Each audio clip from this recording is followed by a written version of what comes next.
Buenos días. Vamos a empezar la sesión de lecciones. Silencio, por favor.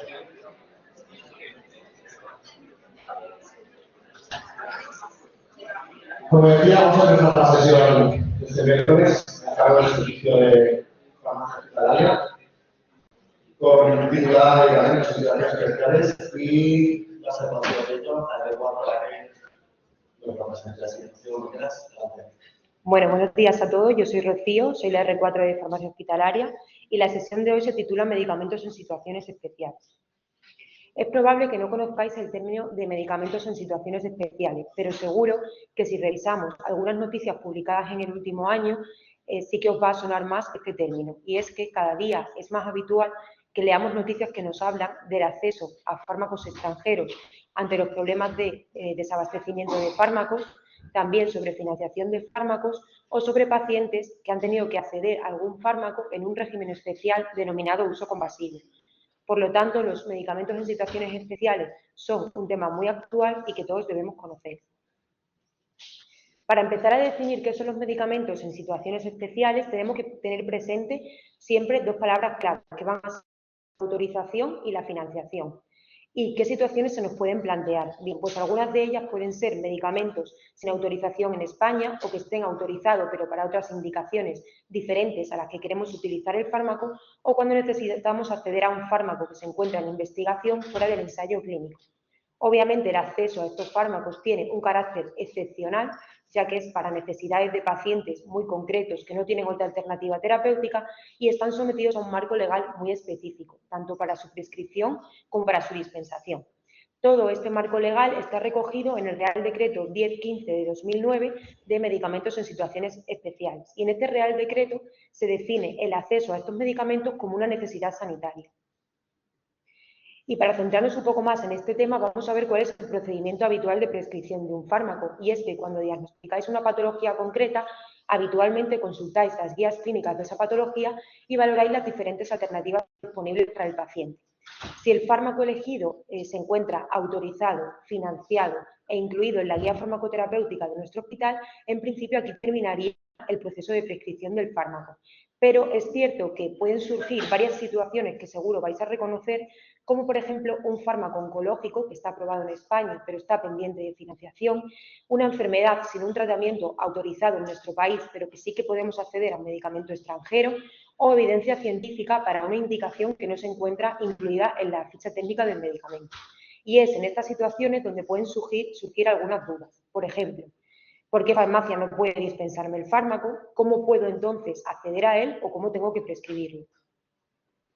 Y es que en todo esto de los medicamentos en situaciones especiales vamos a tener principalmente 4 escenarios que podemos encontrarnos. El primero van a ser los fármacos extranjeros, otro serían los fuera de ficha técnica o uso off-label, el uso compasivo de fármacos y, por último, fármacos que tienen una situación de financiación muy concreta que desarrollaremos a lo largo de la sesión. Por tanto, ¿cuáles van a ser los objetivos de esta sesión? Pues conocer muy bien cuál es el concepto de los medicamentos en situaciones especiales, qué implicaciones van a tener a nivel legal y de seguridad, y todo esto vamos a hacerlo con ejemplos reales de nuestra práctica clínica habitual. Y por último terminaremos un poco hablando sobre la situación en nuestro hospital en cuanto al acceso a estos medicamentos. Para entender muy bien este tema tenemos que remontarnos a lo más básico, que sería el ciclo del medicamento. Y es que el ciclo del medicamento está compuesto por 3 fases: la investigación, la autorización y la financiación del fármaco. En cuanto a la autorización, seguro que lo conocéis, son las agencias reguladoras de cada país las encargadas de dar la autorización a un nuevo fármaco. Y es que seguro que conocéis a la FDA, ¿no?, la agencia reguladora encargada de autorizar los fármacos en América, y nuestras agencias reguladoras, que serían la Agencia Europea, la EMA, y la Agencia Española, la EMS. La pregunta sería, ¿dónde podemos ver la autorización, la indicación autorizada para un fármaco? Pues seguro que lo conocéis en el CIMA, en el Centro de Información del Medicamento, ¿vale? Un buscador de la Agencia Española. El CIMA es un buscador muy sencillo donde podéis buscar el fármaco por principio activo o por nombre comercial y nos va a dar información, bueno, nos va a proporcionar la ficha técnica del medicamento con las indicaciones autorizadas. También nos da esta página mucha más información, como por ejemplo pues los últimos medicamentos autorizados o problemas de suministro que tenemos en el territorio nacional con algunos medicamentos. Y pasando a la última fase de este ciclo del medicamento sería la financiación. Como también sabréis, la financiación el encargado de dar la financiación a un fármaco es el Ministerio de Sanidad. Y este buscador sí que suele ser más desconocido y es que no sé si sabéis dónde podemos consultar la financiación, bueno, la indicación financiada para un fármaco concreto autorizado. Pues lo podemos buscar a través de Bifimed. Bifimed es otro buscador muy sencillo, al igual que el CIMA del que acabamos de hablar, en el que podéis buscar el fármaco por principio activo y nos va a dar información sobre la situación de financiación. Y si tuviéramos que pensar a qué pregunta responde Bifimed, pues la pregunta sería ¿qué indicación del fármaco es la que está financiada? ¿Y por qué remarco esto de indicación? Porque sucede muchas veces que la indicación de la ficha técnica no es la misma indicación que la financiada. ¿Y por qué sucede esto? Porque el Ministerio de Sanidad ejerce restricciones de financiación. Además, podemos consultar el diferente estado que puede tener el fármaco. Puede ser en estudio de puede ser financiado, no financiado o en estudio de financiación. Y dependiendo de estas situaciones, veremos cómo podemos acceder a ellos. Y es que esto es muy importante. Habitualmente, cuando queremos prescribir un fármaco, consultamos, como ya hemos dicho anteriormente, las guías clínicas para la patología concreta. Estas guías fundamentan el uso de los fármacos en la evidencia científica o en la experiencia de uso, pero son guías globales, generales, que no tienen en cuenta la situación concreta del fármaco en cuanto a su autorización y financiación en los diferentes países. Por eso, cuando prescribimos un fármaco en el hospital, tenemos que valorar ambos aspectos, tanto las guías clínicas como la situación que tiene el fármaco en cuanto a autorización y financiación. Y para que entendáis esto, os traigo un ejemplo muy sencillo, que sería la fidasomicina. Si consultáis las guías de la fidasomicina, está indicada en primera línea en infección por Clostridium difficile, pero hasta hace no mucho tiempo la financiación que teníamos era una financiación restringida. ¿Restringida a qué? A segunda línea después del tratamiento del paciente con vancomicina. Entonces, ¿por qué actualmente utilizamos la fidasomicina en primera línea? Bien, pues porque esta financiación ha cambiado y actualmente sí que podemos utilizarla en primera línea en pacientes que tengan un alto riesgo de recurrencia. ¿Quiénes serán estos pacientes? Pues aquellos que tengan una infección por la cepa hipervirulenta, que sean pacientes inmunodeprimidos, mayores de 65 años, etc. ¿Y por qué quería traeros este ejemplo? Porque es un buen ejemplo para explicar que todo este proceso no es un proceso estático, sino todo lo contrario, un proceso dinámico, que la financiación de los fármacos puede ir cambiando. Por tanto, es importante que consultemos esta información cuando necesitemos acceder a él. Y bueno, pasando un poco a qué protagonistas vamos a tener en todo esto de los medicamentos en situaciones especiales. Pues uno de los protagonistas va a ser la Dirección Médica del Hospital. Otro protagonista va a ser la Agencia Española del Medicamento, con la cual nos vamos a comunicar a través de una aplicación que se denomina de medicamentos en situaciones especiales. Y por otro lado vamos a tener al SESCAM. El SESCAM, a través de su grupo de trabajo de medicamentos en situaciones especiales y no financiado, ejerce un papel coordinador de todo este proceso y también ejerce informes de recomendación sobre la utilización de estos fármacos. Y por otro lado también tendríamos las comisiones del hospital, que serían dos, la Comisión de Farmacia y Terapéutica y la Comisión de Alto Impacto Económico, el CAISE. La Comisión de Farmacia y Terapéutica es una comisión obligatoria por ley en todos los hospitales. En cambio, la Comisión de Alto Impacto es una comisión propia de nuestro hospital. Y brevemente, para que entendamos un poco la función que tiene cada comisión, tienen una cosa en común y es que ninguna de estas comisiones son comisiones multidisciplinares. Ninguna de ellas es como tal del servicio de farmacia. Y algunas diferencias entre ellas serían, la Comisión de Farmacia lo que hace es evaluar la inclusión de nuevos fármacos en la guía de nuestro hospital y también aprobar protocolos de utilización de estos fármacos y para hacer esto se reúne de forma mensual. En cambio, la Comisión de Alto Impacto Económico, el CAISE, lo que hace es evaluar solicitudes individuales de pacientes. ¿Y de qué paciente? Pues como bien dice su nombre, de aquellos que necesiten la prescripción de un fármaco de alto impacto económico. ¿Y cuáles van a ser estos fármacos? Aquellos que tengan un coste mayor a 2.000 euros al mes o a 20.000 euros al año. Y a diferencia de la Comisión de Farmacia, el CAISE se reúne de forma semanal. Todos estos protagonistas van a trabajar en conjunto para el acceso a estos medicamentos en situaciones especiales, aunque es cierto que hay que decir que no siempre van a participar todos ellos y que siempre, dependiendo del escenario en el que nos encontremos, va a ser uno de ellos el encargado de dar finalmente la autorización a ese fármaco.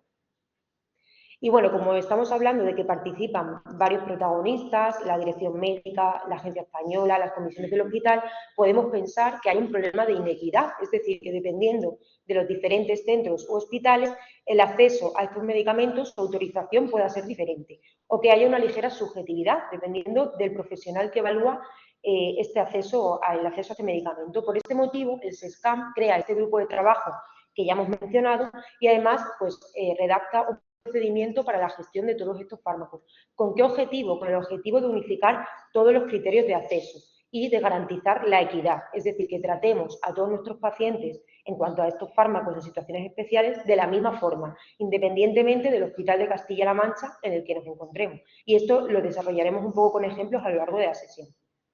Volviendo un poco a los escenarios que podemos encontrarnos, habíamos dicho que eran 4 escenarios. 3 de ellos van a ser relativos a la autorización del fármaco, que serían extranjeros, uso compasivo y los fuera de ficha. Y por último hablaremos brevemente de fármacos que tienen una condición de financiación muy concreta. Y es que todas estas 4 situaciones tienen una característica en común, y es que en todos ellos vamos a necesitar un informe clínico justificando el uso de estos fármacos y el consentimiento informado del paciente. Ahora vamos a ir desarrollando cada uno de ellos por individual con ejemplos reales. Vamos a empezar por el uso compasivo, ¿vale? El uso compasivo es el acceso a un fármaco que se encuentra todavía en investigación o que está sometido a una solicitud de autorización, pero todavía no ha sido autorizado, y necesito acceder a él fuera del ensayo clínico. ¿Cuándo puedo hacer esto? Cuando mi paciente no tenga otra alternativa terapéutica y además cuando la situación clínica del paciente pues, no permita esperar a que termine toda esta investigación, este ensayo clínico, o los trámites de autorización del fármaco. ¿Y qué ejemplos traigo para entender el uso compasivo?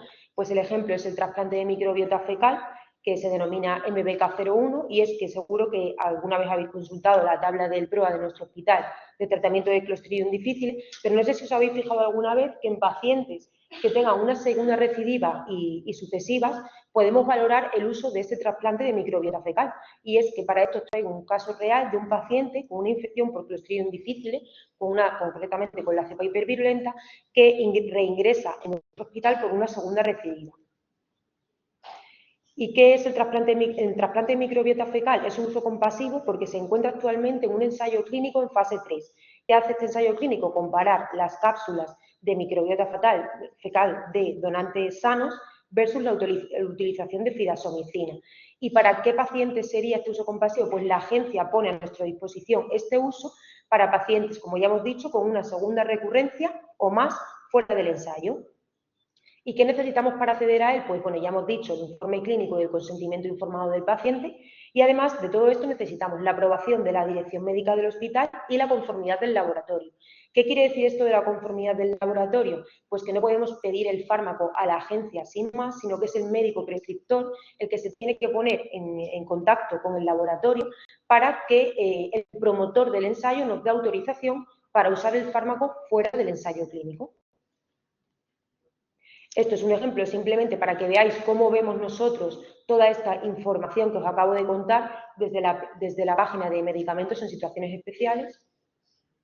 Y os traigo este ejemplo porque a veces esto puede ocurrir, y es que la agencia, después de mandar y realizar todos estos trámites, nos pida aclaraciones. En este ejemplo real, pues en el paciente que pedimos el trasplante de microbiota fecal, pues nos dijo que teníamos que indicar exactamente en el informe médico las fechas de inicio y de fin de cada uno de los tratamientos que había llevado el paciente, y también teníamos que contar un poco cómo había sido el último ingreso del paciente en cuanto a las deposiciones, etcétera. Todo esto, ¿por qué os lo digo? Pues porque es muy importante que la información que ponemos en el informe médico sea muy clara y muy detallada para agilizar también todo este proceso. Pasando a la siguiente situación sería el fuera de ficha técnica. ¿Y qué es un fuera de ficha técnica? Pues sería esa situación en la que necesito acceder a una indicación de un fármaco que no está contemplada en la ficha del medicamento. ¿Y cuándo puedo acceder a ella? Pues un poco lo mismo, cuando no tengamos otra alternativa terapéutica para el paciente y cuando tengamos una cierta evidencia científica que respalde su uso. ¿Cómo vamos a tramitar un fuera de ficha? Pues de forma muy sencilla. Rellenaremos el impreso de solicitud de fuera de ficha que se encuentra en la intranet, en el apartado de farmacia, el impreso de solicitud de medicamentos y después de que el farmacéutico responsable haga también su parte del informe, lo mandaríamos a la dirección médica para su aprobación. Bien, ¿y qué pasa si además de ser un fuera de ficha, el fármaco que queremos solicitar es un fármaco de alto coste? Que ya hemos hablado de ello. Pues un poco el procedimiento sería el mismo, pero si la dirección médica aprueba su uso, tendríamos que rellenar el anexo 1 del SESCAM, que es un documento en el que tenemos que justificar el uso del fármaco con la evidencia científica. ¿Y por qué hacemos esto? Si realmente es la dirección médica del centro quien aprueba este uso. Pues lo hacemos por lo que he comentado antes de la equidad, del grupo de trabajo del SESCAM. Y es porque el SESCAM archiva concretamente este caso en un repositorio para que si otro paciente en otro hospital de Castilla-La Mancha tiene esta misma necesidad, pueda ver qué se hizo en este caso y que todos actuemos de la misma forma. Este es el motivo de mandar el anexo 1, ¿vale? ¿Y qué necesitamos además para un fuera de ficha, aparte de la evidencia del consentimiento informado del paciente? Pues también la ley dice que tenemos que notificar cualquier reacción adversa que surja durante este tratamiento. Vale, y otra situación que puede suceder es que esta necesidad concreta de un paciente pase a ser una necesidad de un grupo de pacientes mayor. Entonces, tendríamos que realizar este procedimiento para cada uno de estos pacientes. Bueno, pues esa sería una opción, pero hay una opción mucho más rápida, más ágil, que sería elaborar un protocolo de utilización de este fármaco. Un protocolo de utilización es un documento muy sencillo en el cual explicamos qué fármaco queremos usar, con qué pauta posológica y cuál es la evidencia científica que respalde este uso. Y bueno, el farmacéutico responsable también revisaría el protocolo y después de esto se mandaría a la Comisión de Farmacia Terapéutica para su aprobación. Que esto ya lo habíamos mencionado cuando hablábamos de la Comisión de Farmacia. ¿Qué estamos haciendo con esto? Pues que no tenemos que mandar cada uno de estos pacientes de forma individual con su evidencia científica, pero ojo porque sí que tenemos que seguir pidiendo al paciente consentimiento informado y también, obviamente, notificar una reacción adversa si es que surge durante el tratamiento. Con todo esto lo que hacemos es simplificar mucho este proceso. Y aquí os traigo un ejemplo práctico que sería el uso fuera de ficha de la toxina botulínica de tipo A, del Botox, que tiene varias indicaciones autorizadas en ficha técnica del medicamento, pero el estrabismo y la hiperhidrosis no son indicaciones que estén recogidas en la ficha técnica. Por tanto, elaboramos un protocolo de utilización y esta es la forma con la cual podemos pedir de forma mucho más ágil la utilización del Botox en estas indicaciones. Y aquí os traigo simplemente para que veáis un ejemplo de los protocolos que hemos ido aprobando desde 2023 y es que luego, al final de la sesión, veremos qué implicación tiene esto en la situación de nuestro hospital. Como veis, la mayoría de estos protocolos son del servicio de oncología y bueno, también hay otros como del servicio de medicina interna o de medicina intensiva. Pasando ya a la siguiente situación sería los fármacos extranjeros. ¿Cuándo vamos a poder acceder a un fármaco extranjero? Pues tenemos 4 situaciones principalmente, que sería cuando no existe una alternativa comercializada en España, cuando sí que tengamos autorizado en España ese fármaco, pero por el motivo que sea no se haya llegado a comercializar, o cuando tengamos comercializado el fármaco en una forma farmacéutica que no permita el tratamiento de nuestro paciente. Y esto lo vamos a entender muy bien después con un ejemplo práctico. Y el último caso sería cuando haya desabastecimiento del fármaco nacional. ¿Qué vamos a necesitar en estos casos? Bueno, pues aparte del informe y el consentimiento informado del paciente, necesitaremos la autorización de la Dirección Médica del Hospital y de la Agencia Española del Medicamento, que va a ser quien nos suministra a nosotros este fármaco. Y os traigo 2 ejemplos muy sencillos de medicamentos extranjeros. Uno sería el artesunato para el tratamiento de la malaria grave causada por Plasmodium falciparum y el segundo sería la dapsona para la profilaxis de la infección de neumocistis. Y es que hay una diferencia principal entre estos 2 ejemplos y es que si veis en la dapsona tiene una estrellita amarilla y indica que necesita un estudio especial. ¿Qué quiere decir esto? Pues esto quiere decir que la agencia nos obliga a tramitarlo individualmente por paciente. En cambio, en el artesunato no tiene esta denominación de estudio especial, lo que quiere decir que no haría falta este informe individualizado, sino que podríamos pedirlo de stock para que tengamos algunas unidades disponibles en el hospital. Y hablando, ya que hemos hablado un poco de neumocistis, os traigo una tabla de resumen sobre la profilaxis del tratamiento de esta infección. Y no las traigo en sí por las tablas, sino porque si recordáis al principio de la sesión hemos hablado de las guías clínicas. Hemos dicho que las guías clínicas eran guías generales que no tienen en cuenta la situación del fármaco en cuanto a autorización y financiación en cada uno de los países. Y por tanto os traigo este ejemplo para que veáis que desde el servicio de farmacia, cuando realizamos este tipo de tabla resumen, ya incluimos la situación del fármaco, es decir, si es un medicamento extranjero, si es un fuera de ficha, si necesita una solicitud individual por paciente. Y hacemos esto porque creemos que es muy importante que el médico prescriptor tenga esta información a la hora de elegir una alternativa terapéutica. ¿Y qué ejemplos traigo de desabastecimiento de un fármaco nacional? Pues el desabastecimiento de las Treonan, que seguro que muchos de vosotros lo recordáis. Este desabastecimiento tuvo lugar entre abril y septiembre de 2024. Y básicamente lo que hizo la agencia fue habilitar una opción extranjera y realizar un suministro controlado de las unidades que había disponibles de las Treonan. ¿Qué diferencia tiene esta situación con respecto a las que ya hemos hablado? Pues que esto realmente es una situación temporal. ¿Y qué pasó con el desabastecimiento de las Treonan? Pues en más o menos estos 5 meses de desabastecimiento se realizaron 49 prescripciones del fármaco. Y es que aquí farmacia podría tener dos opciones, ¿no? La primera sería pedir al médico que realice un informe individualizado por cada uno de estos 49 pacientes y tramitarlo a través de la agencia, o la opción B, que fue la que llevamos a cabo, que sería estudiarnos muy bien todas las alternativas que la agencia quería que tuviésemos en cuenta antes de utilizar la Treonan y de esta forma agilizar mucho el proceso. Esto fue lo que hicimos. De esta forma, en 35 pacientes nos pusimos en contacto con vosotros para cambiar el Treonan por otro antibiótico diferente y tuvimos un 100% de aprobación.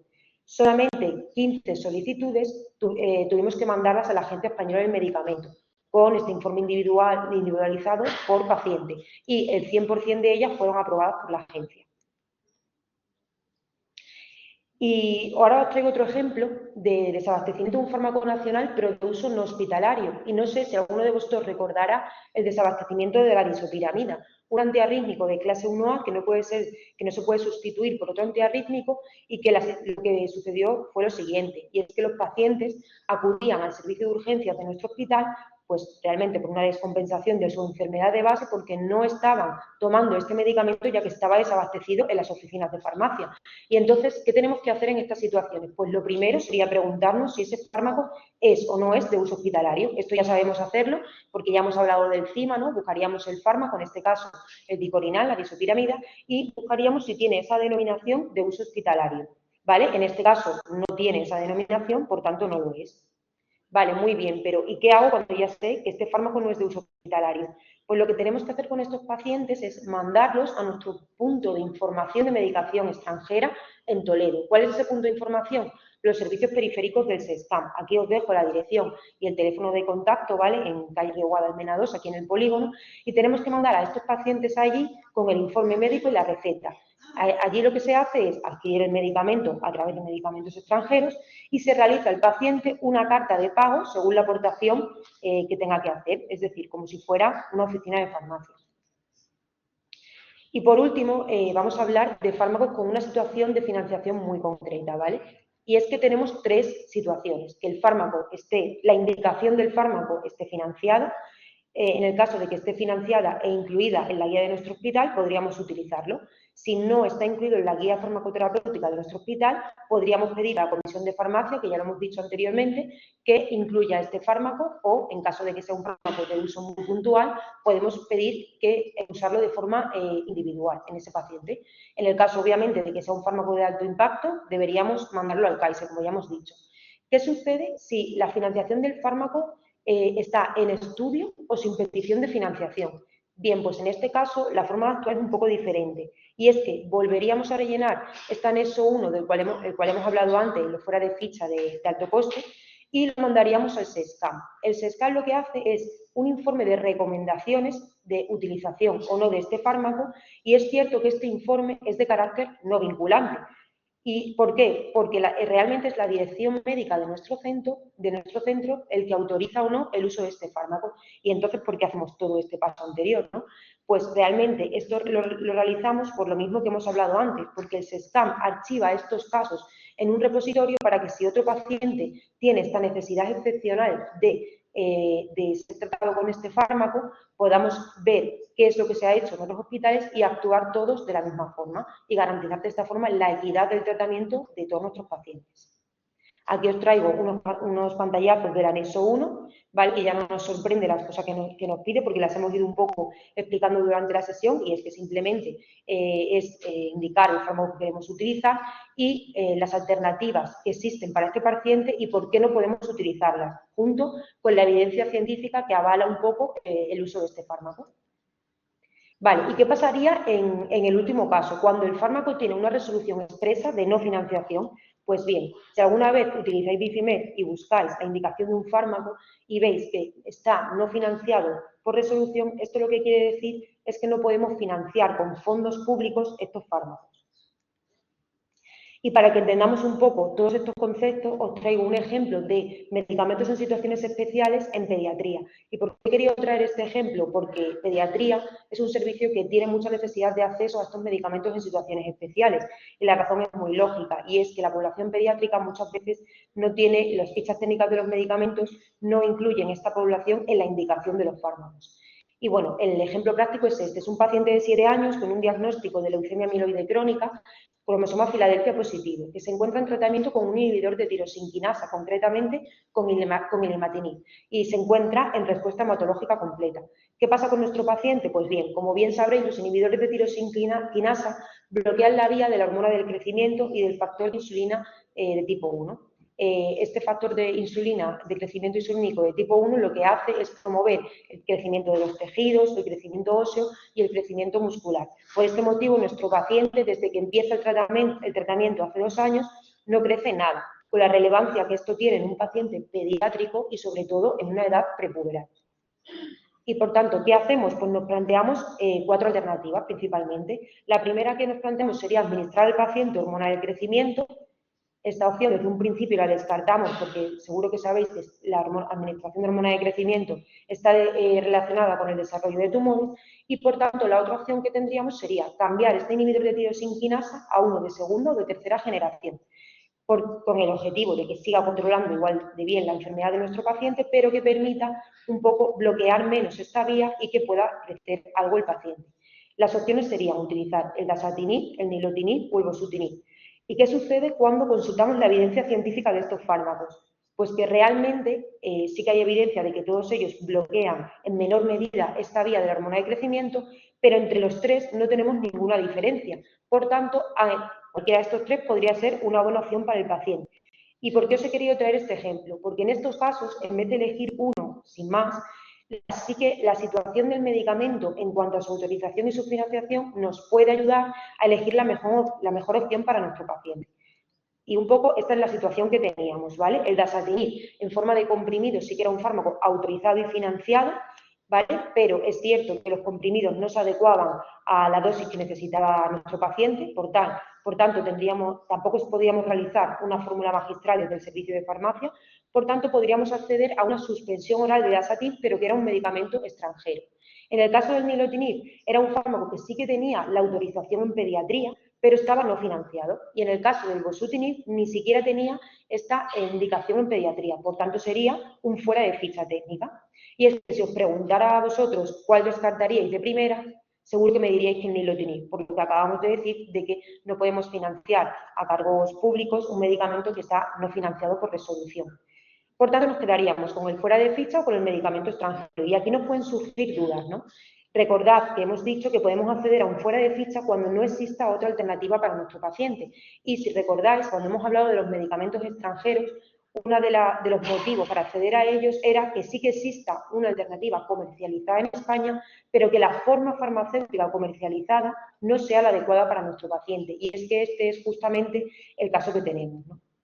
Por tanto, descartamos el bosutinib y nuestra elección fue acceder a este fármaco extranjero, a esta suspensión oral de dasatinib. Realizamos todos los trámites para conseguir el fármaco y tanto la Dirección Médica como la Agencia Española del Medicamento nos autorizó su uso. Y es que todo esto, obviamente, no es una decisión solo del servicio de farmacia, sino que fue una decisión conjunta entre farmacia y oncología pediátrica. Y bueno, entiendo que después de todos estos pasos, estos procedimientos, tengáis un poco de confusión, porque es un tema un poco complejo. Entonces, para intentar un poco aclarar las ideas, os traigo 3 esquemas muy sencillos, a modo de consulta de qué es lo que tenemos que hacer en cada una de las situaciones, ¿vale? Un poco dividido en cuanto a la autorización del fármaco, si es un fuera de ficha, un uso compasivo o un medicamento extranjero, y también en cuanto a la financiación, si está en estudio o sin petición de financiación o si es una resolución expresa de no financiación. Y por último, un esquema resumiendo un poco en cada uno de estos cuatro escenarios quién finalmente va a autorizar el acceso a este medicamento. Y bueno, ahora me gustaría hablaros un poco de cuál es el futuro del acceso a estos medicamentos en situaciones especiales. Y para ello me gustaría que nos paráramos un momento a reflexionar todos, ¿vale? Y es que actualmente estamos sometidos a una gran innovación terapéutica. Tenemos autorización de muchos nuevos fármacos y muchos de ellos son de alto coste. Por otro lado, tenemos mucha también necesidad de tratamientos, especialmente para enfermedades raras, medicamentos que se encuentran en investigación y también un acceso rápido a estos fármacos. Y por otro lado, también necesitamos una evaluación en vida real, es decir, de la efectividad de estos tratamientos en nuestros pacientes. Por tanto, ¿cómo hacemos este equilibrio entre tanta innovación terapéutica, tanto alto coste de los medicamentos y la sostenibilidad del Sistema Nacional de Salud?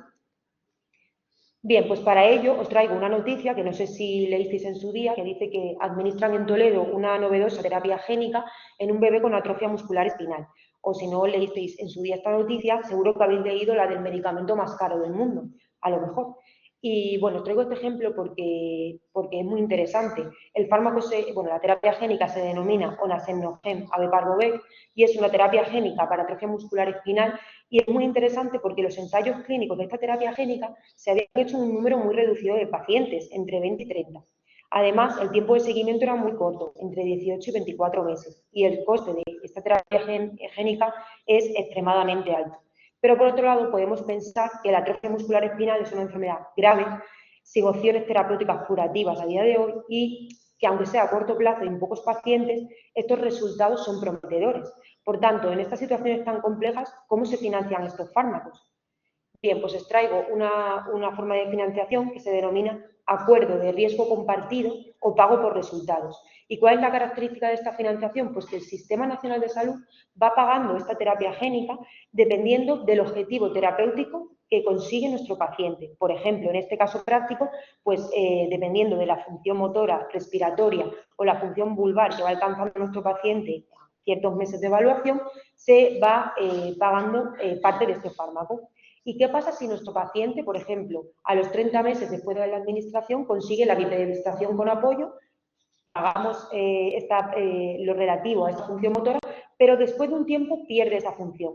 Pues se devuelve el importe que hemos pagado por esta función que ha perdido el paciente. Y en el caso de que nuestro paciente tenga que ser sometido a una ventilación permanente o que fallezca, se devuelve todo el importe del fármaco que ha pagado el Sistema Nacional de Salud en el año anterior. ¿Y por qué quería traeros este ejemplo? Porque es una forma muy inteligente de financiar un fármaco de este tipo, porque estamos haciendo responsable al laboratorio fabricante de los resultados en salud que obtenemos en nuestros pacientes. Y como bien dice el nombre de la financiación, esto realmente es un acuerdo. ¿Y cuál es entonces nuestra parte del acuerdo? Y esto es muy importante, pues que tenemos que garantizar que se cumpla exactamente la guía farmacoclínica de utilización del fármaco que sea, cumplir muy bien los criterios de inclusión y de exclusión de estos pacientes y dar una información también muy clara al paciente de cómo tiene que tomar el fármaco, etcétera. Y, por supuesto, si el Sistema Nacional de Salud va a tener que ir pagando el fármaco dependiendo de los objetivos terapéuticos que alcanza nuestro paciente, pues en algún sitio vamos a tener que registrar estos objetivos. Y este es el motivo por el cual utilizamos el Valtermed, que seguramente que alguna vez habéis oído hablar de él, que es el sistema de información del valor terapéutico de los medicamentos. Y bueno, en todo esto, ¿cuál es el papel de la farmacia hospitalaria en el acceso a medicamentos en situaciones especiales? Pues no lo he hablado a lo largo de la sesión, pero nosotros también tenemos un papel de evaluación y es que por cada informe que tiene que realizar el médico para acceder a uno de estos fármacos, nosotros tenemos que hacer otro informe totalmente diferente. Este informe trata sobre las alternativas, sobre la situación de autorización y financiación del medicamento en nuestro país y también una evaluación económica. Por otro lado, también conocemos perfectamente el marco legal de estos fármacos y estos procedimientos, somos un apoyo al médico, tanto para la solicitud como para la tramitación y la justificación de uso, y también tenemos un papel coordinador. Y por último, quería decir que somos una parte más de este proceso multidisciplinar. Es cierto que, al igual que el informe médico, el informe que realiza el farmacéutico es esencial para la toma de decisión de autorización o no del fármaco, pero el servicio de farmacia como tal no autoriza ni deniega ninguno de estos fármacos. Y, por tanto, si tuviéramos que imaginarnos un poco de forma visual cuál es el papel de la farmacia hospitalaria aquí, pues estaría un poco en el medio, tendríamos un papel coordinador y de portavoz de la información entre las agencias reguladoras, las comisiones del hospital y el SESCAM y el médico prescriptor. Y bueno, ya un poco para ir terminando, vamos a ver cuál es la situación de nuestro hospital en cuanto al acceso a estos fármacos. Vamos a empezar a hablar de una evaluación sobre el uso compasivo y los fármacos extranjeros. Os traigo un análisis de los últimos 4 años y es que podéis ver que del año 2022 al año 2023 se duplicaron las solicitudes de acceso a estos medicamentos y que, bueno, en 2025, a falta de evaluar todavía 3 meses, ya hemos alcanzado el mismo número de solicitudes que realizamos en todo el año 2024. Por tanto, esto cada día es una realidad clínica en nuestro hospital. En cuanto a la Comisión de Alto Impacto Económico, desde noviembre de 2024 a noviembre de 2025 se han realizado 869 solicitudes, siendo el servicio de oncología y de hematología el que más ha tenido que acceder a esta comisión. Y si nos preguntamos realmente cuántos fármacos se han autorizado y cuántos no en un año, pues que sepáis que de 869 solicitudes, 786 han sido autorizadas. Por tanto, el 90% de los fármacos, bueno, pues se han autorizado y solamente un 5% han resultado en no autorizados. Y de todas estas 869 solicitudes, ¿cuántas veces hemos tenido que realizar un anexo 1 y un anexo 2 y mandarlo al SESCAM? Pues solamente en 53 peticiones.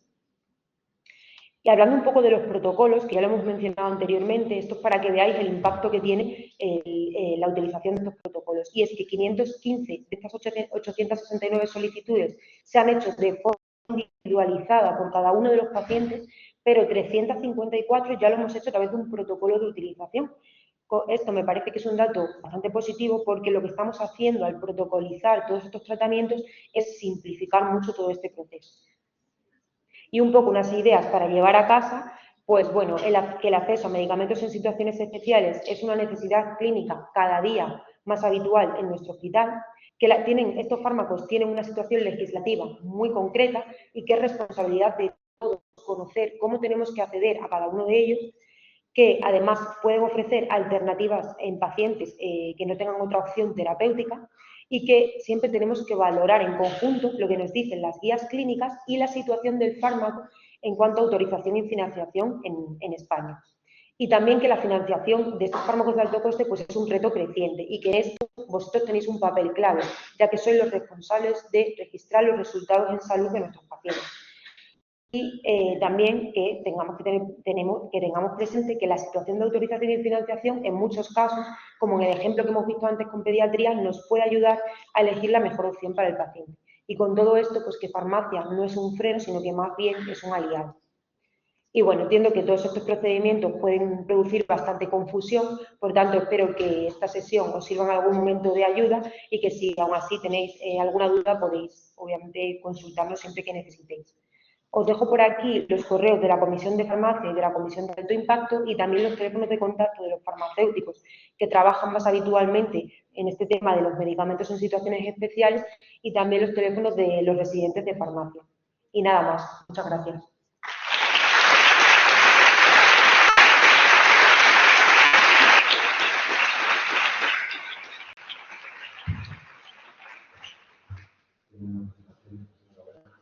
Me gustaría no sé si hay alguna pregunta o alguna comentario. Solo por mi parte, cada vez el papelazo de la farmacia que no se ve. Está en la sombra echando una mano siempre. No sé si hay una pregunta, un comentario. Pues los días que no van a dar la presentación. Gracias. Y al resto, la que vamos a pasar a la